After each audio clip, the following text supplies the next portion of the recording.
শেখ হাসিনার পরম বন্ধু ভারতের প্রধানমন্ত্রী নরেন্দ্র মোদি শেখ হাসিনার চরম বিপদে সেটি প্রমাণও করেছেন তিনি। তবে শত চেষ্টা করেও বাংলাদেশে তাকে টিকিয়ে রাখতে পারেনি মোদি সরকার। তাই নানা উপায়ে দ্বিতীয় অভ্যুত্থানের মাধ্যমে শেখ হাসিনার পুনর্বাসনের চেষ্টায় প্রতিবেশী এই দেশটি। সবশেষ ইসকনকে ব্যবহার করে সেই মরণ কামড় দিতে চেয়েছিলেন নরেন্দ্র মোদি, তবে সেখানেও ব্যর্থ তারা। এবার কোন পরিকল্পনায় নামছে তারা, জানাচ্ছেন সহকর্মী মোহাম্মদ সোহাগ বিশ্বাস। দেশকে স্বৈরাচার মুক্ত করতে প্রায় ২,০০০-এর মতো ছাত্র জনতা প্রাণ দিয়েছে। আহত হয়েছে ৩০,০০০-এরও বেশি মানুষ।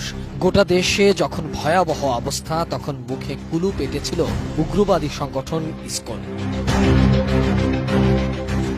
এই গণহত্যার পক্ষে না দাঁড়িয়ে বিপরীতমুখী অবস্থানে ছিল তারা। তবে শেখ হাসিনার পতনের